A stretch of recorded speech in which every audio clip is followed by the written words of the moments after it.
sanksi dan hukuman koruptor bisa beraneka ragam, tergantung kebijakan pemimpin yang menghukumnya. Karena hukuman tindak pidana korupsi masuk dalam kategori takzir.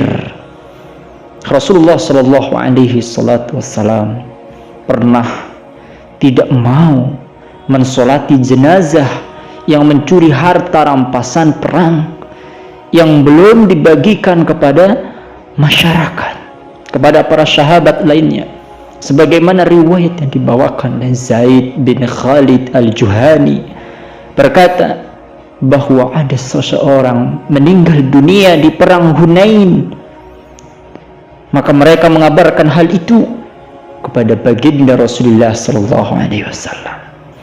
Tentang peristiwa tersebut Rasulullah sallallahu alaihi wasallam terus bersabda, "Sallu ala sahibikum fatagayyarat wujuhun nas lidzalika fa'azama Zaidun anna Rasulullah sallallahu alaihi wasallam qala inna sahibakum qad ghalla fi sabilillah." Kata Rasulullah sallallahu alaihi wasallam, salatlah untuk saudara kalian itu. Maka muka orang-orang berubah karena beliau tidak mau mensolati sang mayit tersebut. Jadi mayit meninggal lantaran peperangan Hunain. Ikhwatal iman,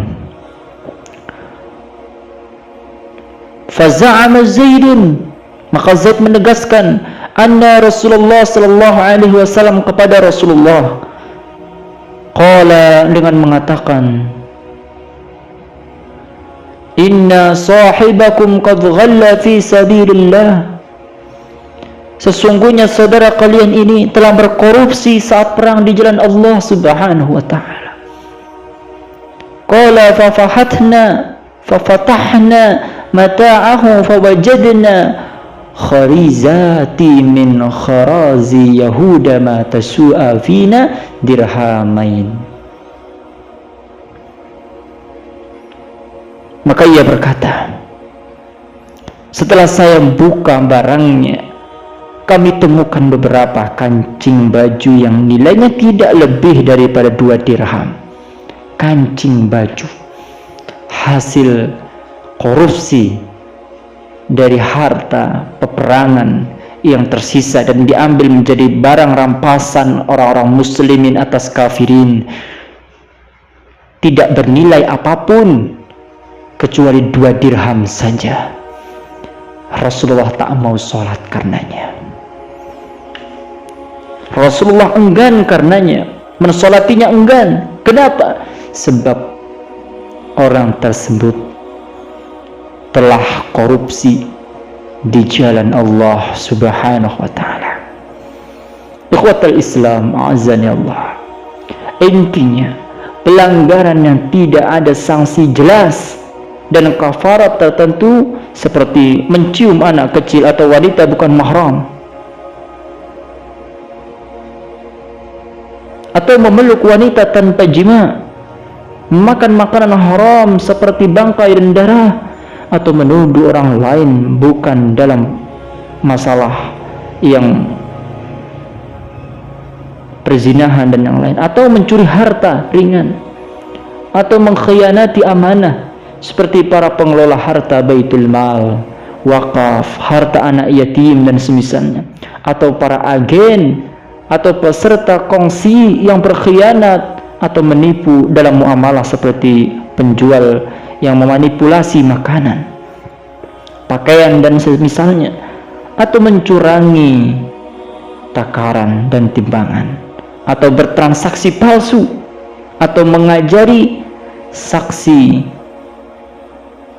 agar mereka berbuat dan mengatakan fakta-fakta yang palsu, atau menerima suap, atau memenangkan perkara dalam sesuatu yang haram,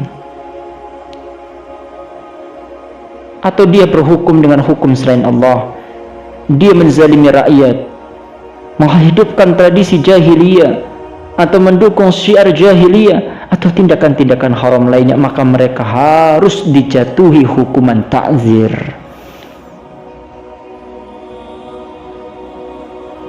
Yaitu hukuman yang memberi efek jera bagi para penjahat.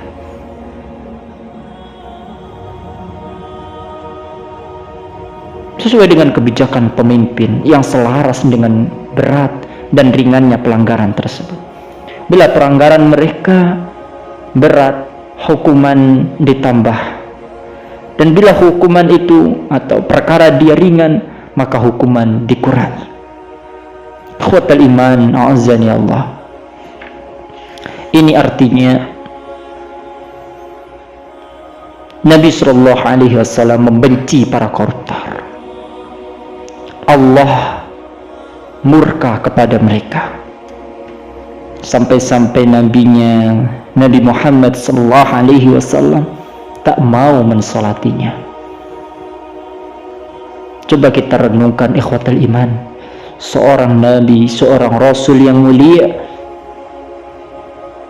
beribu-ribu banyak orang yang ingin disolati oleh nabi ketika akhir daripada kehidupannya. Ini muncul satu orang yang tidak mau Nabi SAW berada dalam akhir hidupnya. Nabi enggan sholat jenazahnya. Nabi tak mau dan tak sudi menghormati jenazah tersebut. Kenapa? Karena ada sesuatu yang haram yang dia ambil. Dia merampas yang bukan haknya. Dia berbuat zalim kepada rakyatnya. Dia biarkan kemiskinan dengan cara dia melakukan korupsi.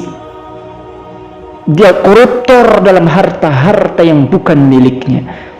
Allah dan Rasulnya marah besar kepada sahabat tersebut. Ikhwatal iman, a'azzani Allah. Lalu bagaimana dengan kita? Maukah kita dijatuhi murka Allah dan dibenci atas Nabi kita Muhammad SAW gara-gara masalah yang sepele? Kita mengambil sesuatu yang bukan haknya, perkara dunia, tetapi sanksinya dunia dan akhirat.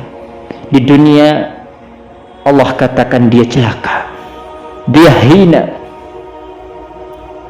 dia buruk seburuk-buruknya manusia. Di akhirat neraka sakor telah menantinya. Siksaan-siksaan malaikat penjaga neraka telah menyiapkan barang-barang siksaannya. Harta-harta yang mereka kumpulkan di dunia siap untuk didatangkan dalam pembuktian dan pertanggungjawaban. Allah Subhanahu wa ta'ala yang akan menyidangnya di depan seluruh para makhluk yang dulu makhluk-makhluk tersebut dibohongi olehnya, yang dulu rakyat-rakyat itu tidak tahu menahu akan harta yang dia milikinya. Allah campakkan keburukan-keburukannya, Allah hinakan sehina-hinanya, bahkan Allah Subhanahu wa ta'ala rendahkan dia serendah-rendahnya orang. Maukah kita semacam itu? Maukah kita seperti itu? Tentunya kita tidak. Maka jauhilah perbuatan-perbuatan culang dan culas ini, mengambil yang bukan dari hak kita, merampas, mencuri, apalagi korupsi dengan miliaran triliunan uang yang kita dapatkan dari korupsi-korupsi dunia ini. Mereka bilang bahwa mereka akan bahagia dengan uang tersebut, dusta. Justru dengan uang itu mereka akan semakin melarat, mereka akan semakin miskin, mereka akan semakin bobrok, mereka terburuk, mereka terhina. Ikhwatul iman, azani Allah.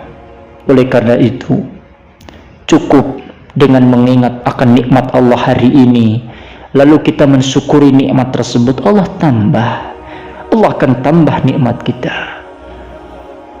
Kita hidup di dunia bukanlah sebuah tujuan. Dunia ini adalah tempat perantara untuk kita dapat kembali di alam yang sejatinya kita hidup di dalamnya, yaitu alam akhirat. Surga Allah Subhanahu wa ta'ala telah merindukan para pemiliknya di dunia ini. Tapi untuk menuju surga itu kita butuh pengorbanan. Kita harus lempengkan rizki kita. Kita harus menjauhi kecurangan-kecurangan dalam mencari rizki kita. Untuk menuju alam akhirat itu, untuk menuju surga yang menunggu kita dan rindu akan kita, kita harus bersihkan mana harta yang halal, mana harta yang haram. Sebab api neraka akan memakan daging dari pertumbuhan yang haram, dari harta dan dari rizki yang haram.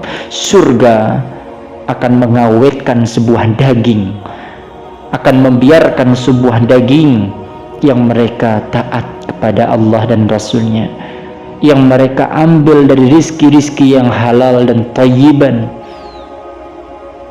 yang Allah subhanahu wa ta'ala ridai akan perilaku baiknya di dunia.